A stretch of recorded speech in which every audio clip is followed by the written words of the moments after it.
Hello students!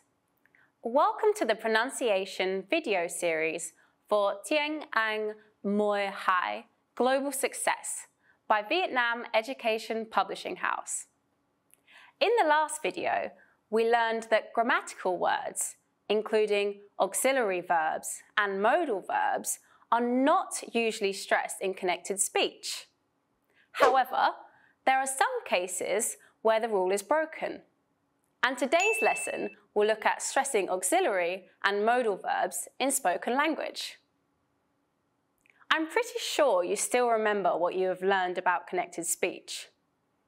It is a sequence of words that are spoken continuously, one after another. In most cases, only content words are stressed in connected speech, while grammatical words are not. But we do put stress on auxiliary and modal verbs in the following situations. Number 1, we put stress on auxiliary and modal verbs when they are not followed by the main verb in short responses. For example, can we walk to the cinema? Yes, we can. As you see, the modal verb can is not followed by the main verb walk in this situation. So we need to stress the word can. That means we make it clearer, stronger, and higher in pitch.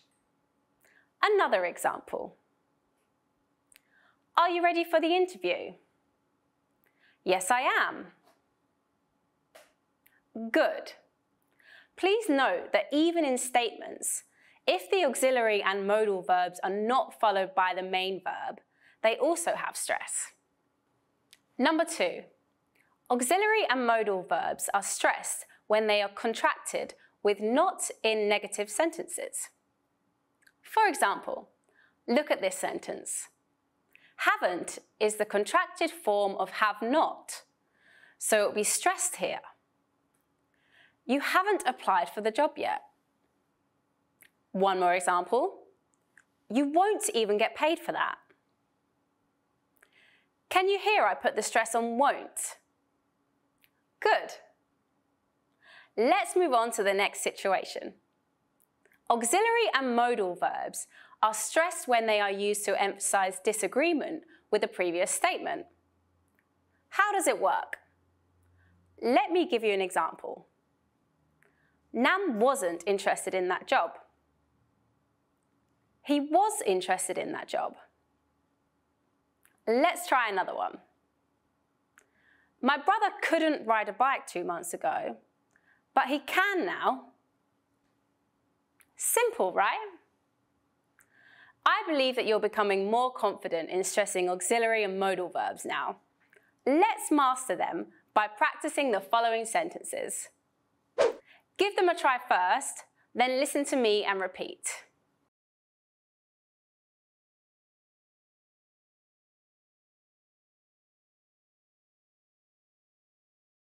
I don't like working with numbers, but my brother does.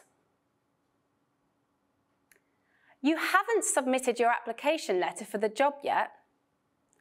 I have. I would help you find a job if I could. When he started his first job, he wasn't used to working in an office, but he is used to it now. Is your father a teacher? He was, but he's retired now. Brilliant! Before we say goodbye, let's take a quick review on the rules we have learnt so far. There are 3 common situations when we put stress on auxiliary and modal verbs. First, when they are not followed by the main verb in short responses and statements. Second, they are contracted with not in negative sentences. And last, when they are used to emphasize disagreement with the previous statement. That's it for today. I hope you find this video helpful and can apply the above rules when speaking English in daily conversations. See you in the next lesson of Tiếng Anh Moi Hai Global Success. Goodbye!